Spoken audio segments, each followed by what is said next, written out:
party, we like to party, party, party all night long. Party, party, we like to party, party, party, never go home. Party, party, we like to party, party, party all night long. Party, party, we like to party, party, party, never go home.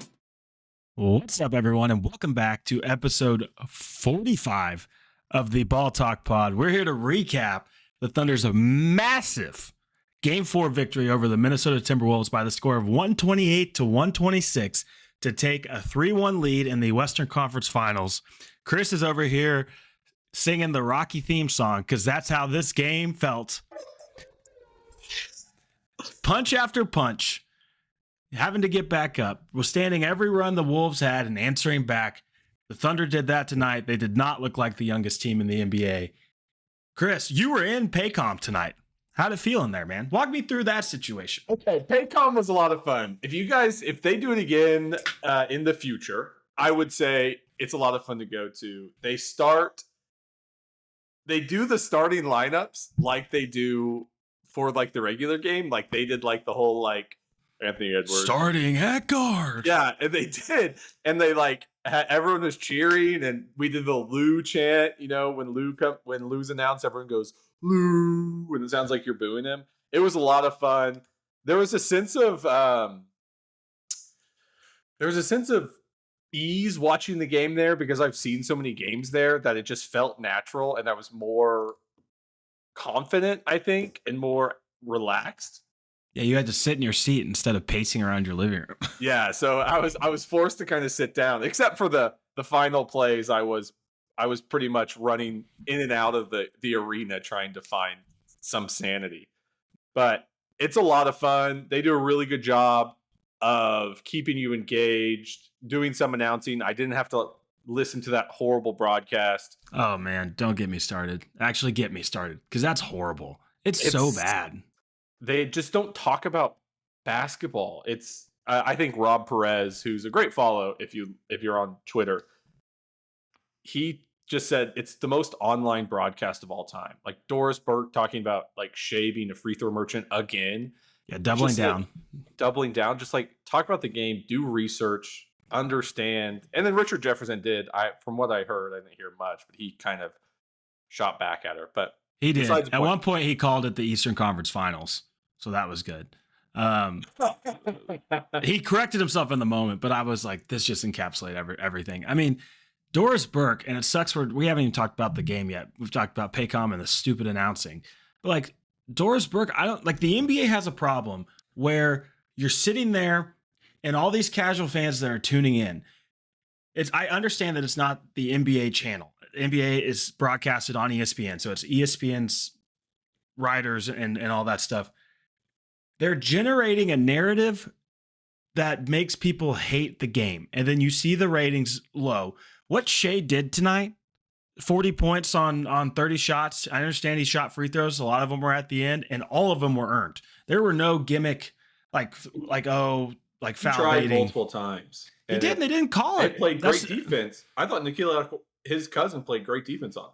But yeah, continue, because I like where you're going with it. They're creating a narrative that makes people dislike watching what is now becoming the team of this iteration of the NBA. And obviously that's getting far ahead and knock on wood and everything. And like, it's a team that's going to be around. You're searching for a face of the league. And Ant's not stepping up in this series. He's still young. LeBron's 40. Steph's on his last leg. Like, literally, all of that generation is coming out of the league. And you have to find somebody. Shea's there for the taking. He just won MVP. Mm-hmm. And I understand that Jokic, like if you voted for Jokic this year, I get it, because Jokic was phenomenal. But Shea got over 70% of the votes. So it was a landslide. And you're not hyping that up. There was a point in the first half where the only thing they had tweeted was the Wolves fans chanting free throw merchant at Shea. He had 13 in the first quarter. The thing that they didn't broadcast it.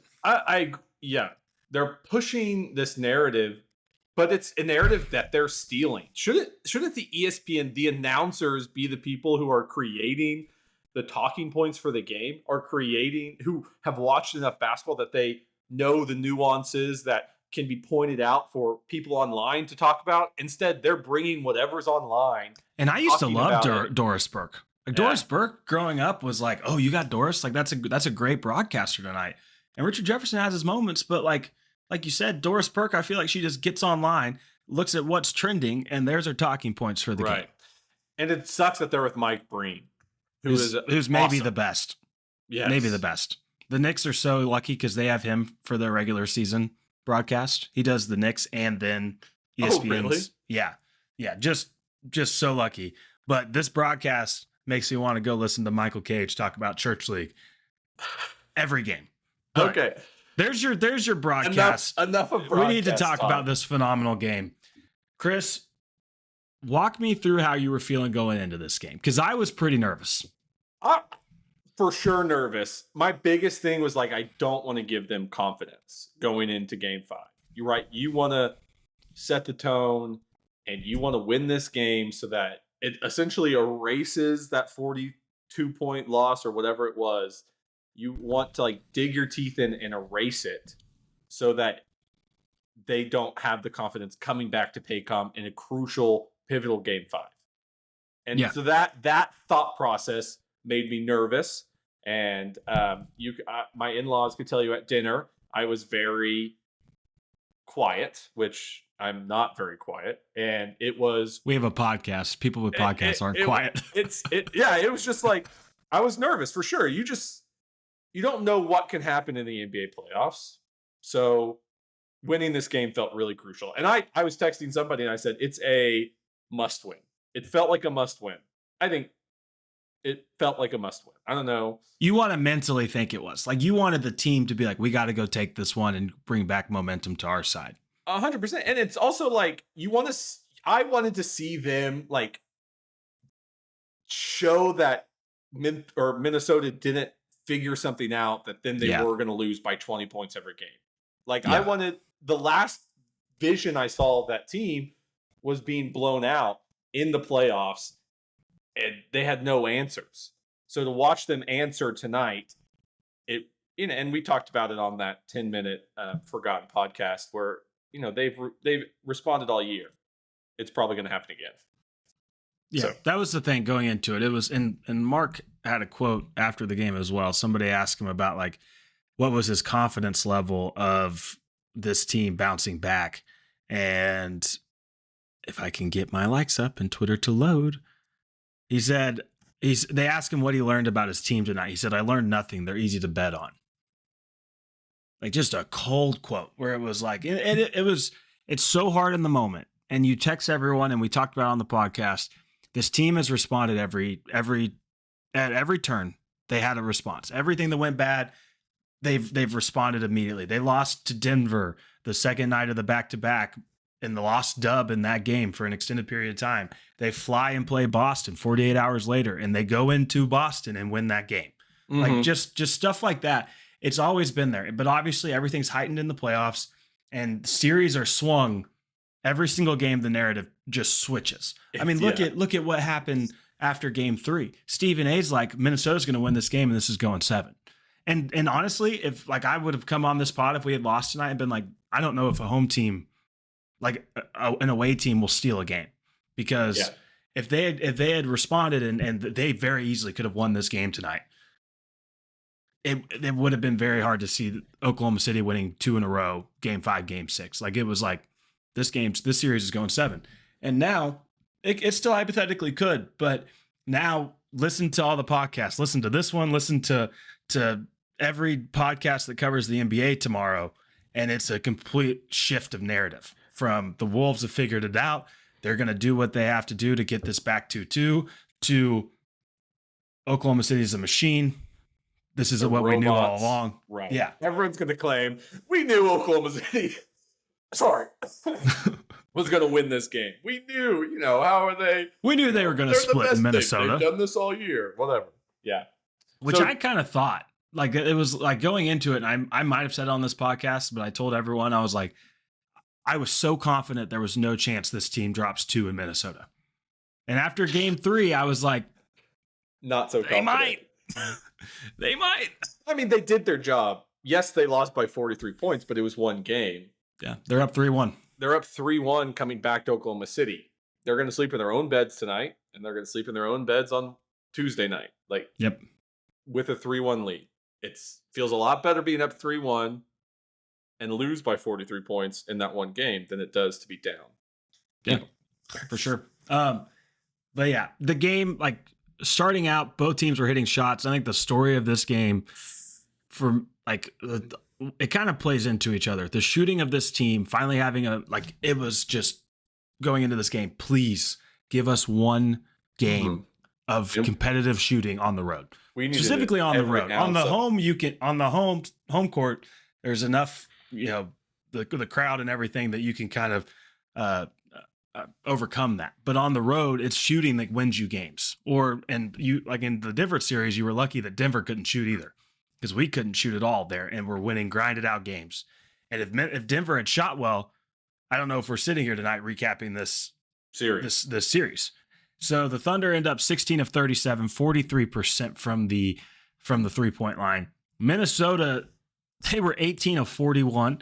And some of the ones they hit were, it was such a great, it's another one of those games where you're like, if I was not a fan of either of these teams and I had the broadcast on mute, it would be the best basketball you could possibly watch. It was, especially, I feel like the Wolves missed the majority of their threes, like this into the second quarter and in the middle of the third. Because into fourth, it felt like they couldn't miss.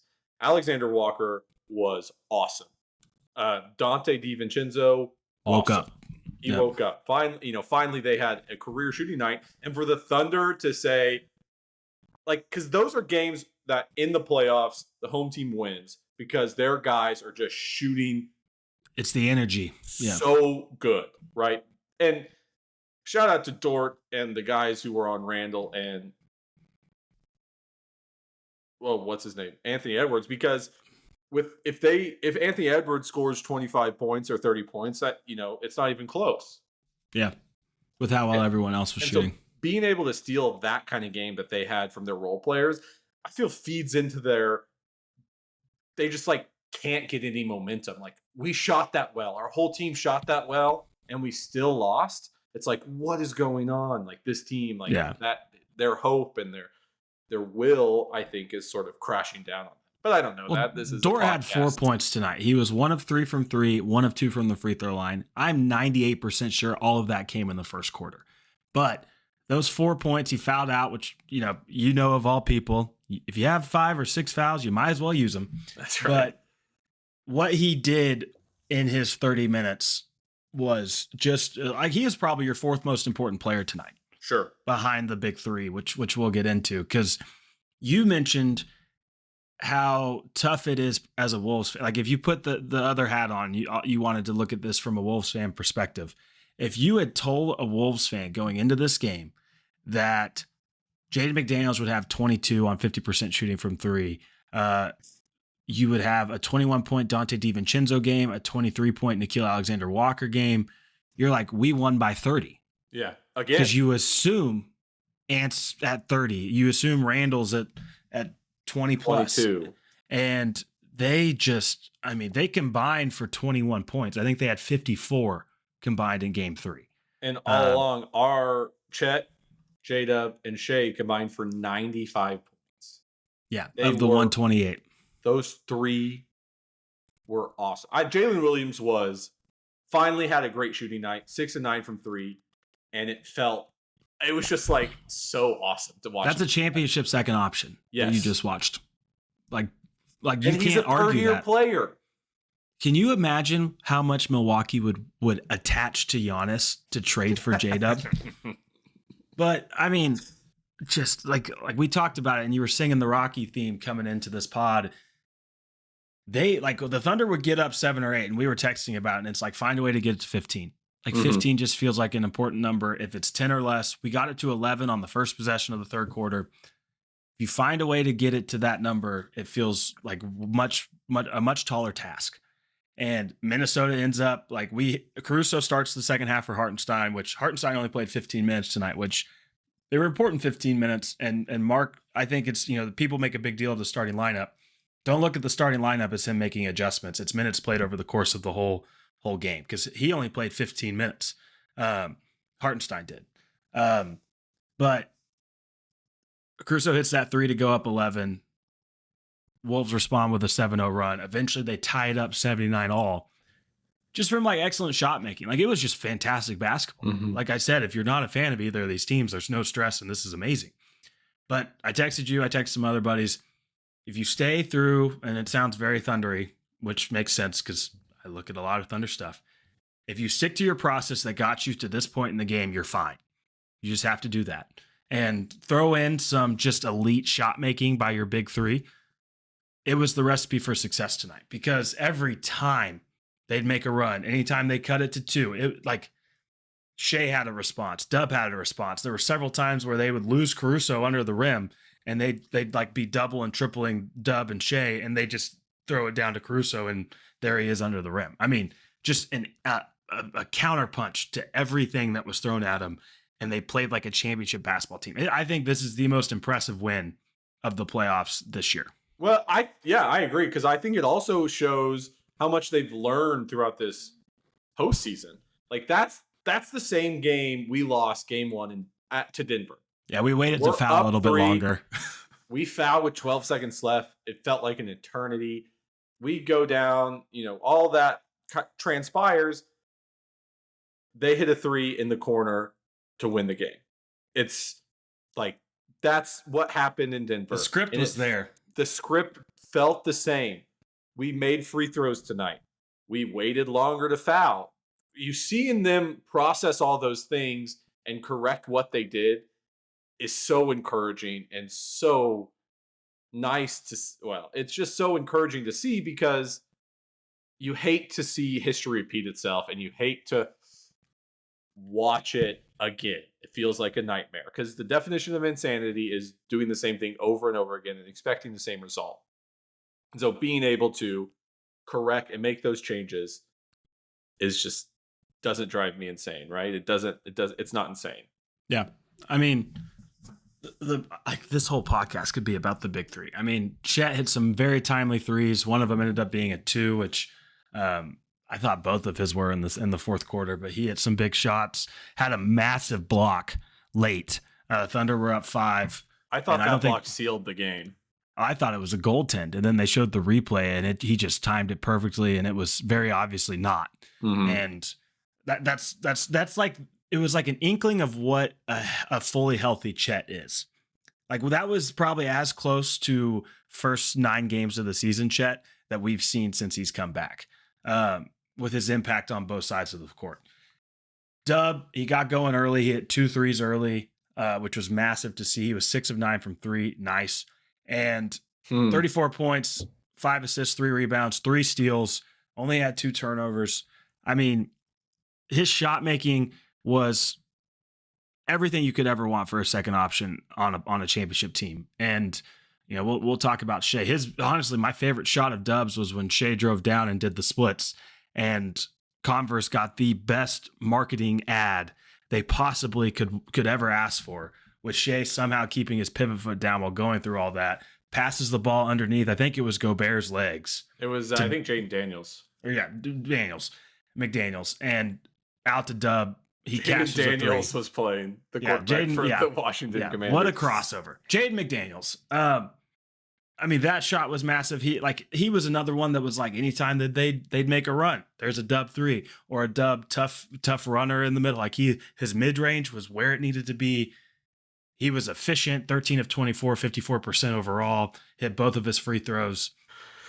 And then going into Shea, who he was the freaking MVP tonight, man. Like just so many tough shots. He hit timely threes. He only hit 2 of 7, but they were timely. He hit enough early that they had to honor it, so that they did press out a little bit. But he set a playoff career high with 40 points. He was a rebound away from a triple-double. He had 40 points, 9 rebounds, 10 assists.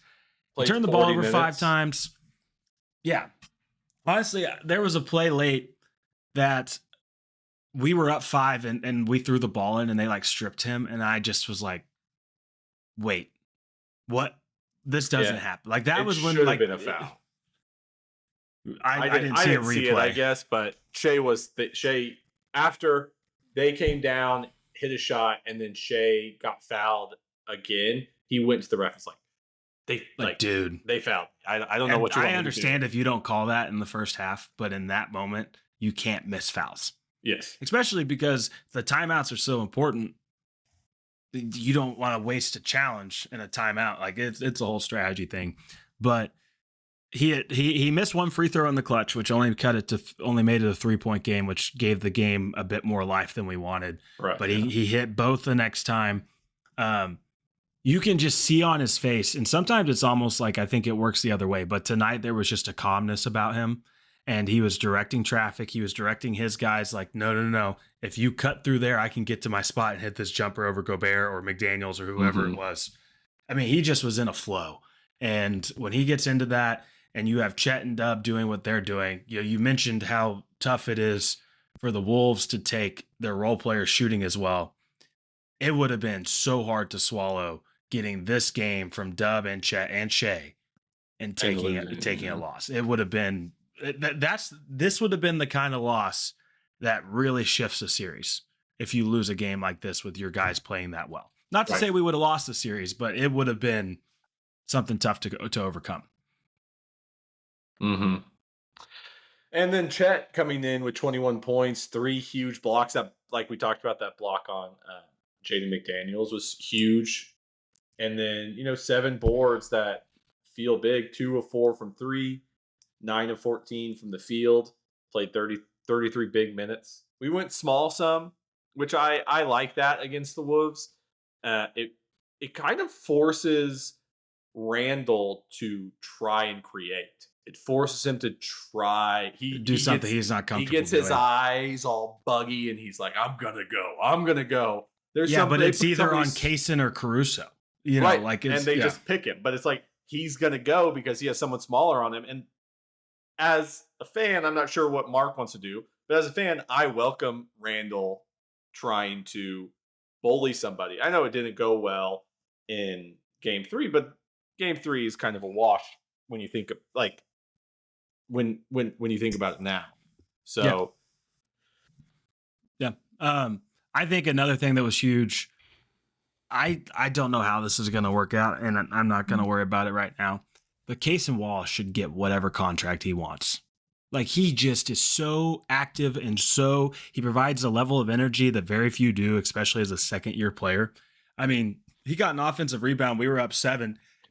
It bounced over Gobert, but he was there to get it, and he let the C part, saw Chet coming down, gets it over to him, and supplies a dunk in a fashion that I thought the game, it was one of those ones that I thought the game was gonna be sealed there.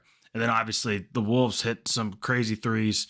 They're DiVincenzo hit 3 in the last 5 or 10 minutes that just felt massive and kept them in it. But his defense, he was 1 of 5 shooting, and it felt like it was more than that. It was impressive.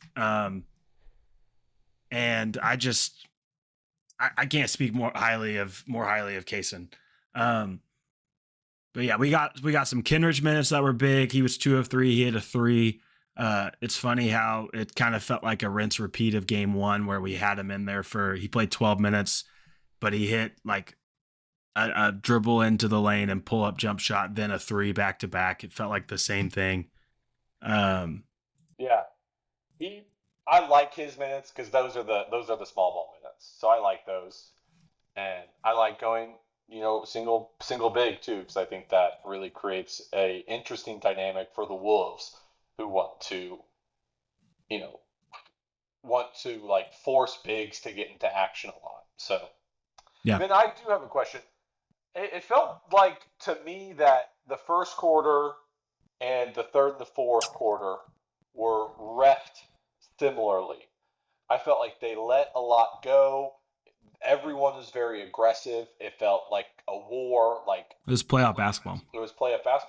That second quarter felt like they were calling a lot of fouls. They were bringing up. I'm not sure what was your thought.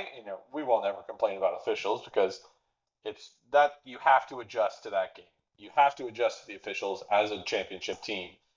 But didn't you feel it was a little outlier that quarter? Those minutes, that 12 minutes, was a little outlier from the rest of the game. Yeah, and like Mark will talk about it often where it's like you can't control how the game is officiated. You can only control your reaction to it. And that's totally fine. And one thing that he's talked about throughout the regular season and his entire time in Oklahoma City is if you call it consistently, we won't be pissed because we'll adjust to that. But if you change like, oh, this quarter, we're going to call it like it's a March basketball game and call every foul on the planet. Then in the third quarter, you can get away with murder. That can't happen in an NBA game. Like as long as it's consistent and on both sides. And if you're a non-Thunder fan listening to this, you're gonna talk about how the Thunder get a easy whistle or whatever. But it was a little frustrating. I think both teams got into the bonus earlier than typical. And in a playoff game, that just shouldn't happen. Which can be very big too, because in the Denver series, the biggest reason they came back from their deficit in game 1 was because we got in the bonus so early, so they were scoring with the time not moving. Right. But yeah, thankfully the second half felt pretty evenly officiated on both sides, but that second quarter definitely was like, what are we doing here? Yeah, and it's just, and I like Bill Kennedy. I think he's a pretty solid ref, and he's the best guy with the mic in the NBA. Yes, he's hilarious. But these refs are in this position for a reason. They've done really well this year. They've performed really highly, and that's who they get to ref these games. They don't just bring any ref in. It's the refs that some refs probably that bring eyeballs, but it's also the refs who are there to make the right, or that are there because they make the right calls during the regular season. Yeah, for sure. But yeah, it's massive to get this win, going home up 3-1. We'll see what kind of attitude and effort the Wolves will have. I mean, they say the hardest thing to do is close a team out. So the Thunder are going to have to come play a great Game 5 if they want to advance to the finals on Wednesday. But you also look at it as if the Thunder can come out and throw the first punch and the crowd's behind you, it's a lot harder to counter, which is, again, what was so impressive about the Thunder tonight. A lot harder to counter on the road. Oh, yeah. Oh, yeah. There's things that get cleaned up at home. Like there were multiple times that we got a turnover. The Wolves would turn the ball over, and then we would just give the ball right back.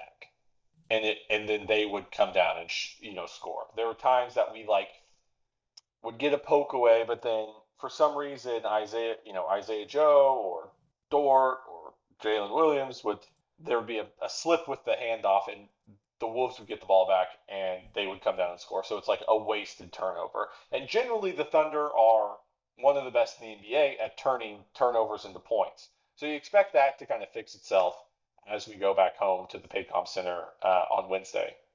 For sure. They got a tall task ahead. Like I said, the hardest thing to do is close a team out. But it's a lot easier to do that at home, and it's a lot easier to do it when you only have to win one game out of the next 3, and 2 of them are in Paycom. So hopefully it doesn't go longer than 5. I would appreciate it. My wife would appreciate it. But big game on Wednesday night coming up in Paycom with a chance to advance to the Thunder's first finals appearance since 2012. We'll be here to recap it after that game. But appreciate everybody for listening and following along. Tell a friend. Don't forget to like and subscribe, as the kids say. And we'll talk to you again on Wednesday. See ya. All night long, party, party, we like to party, party, party, all night long. Party, party, we like to party, party, party, never go home. Party, party, we like to party, party, party, all night long. Party, party, we like to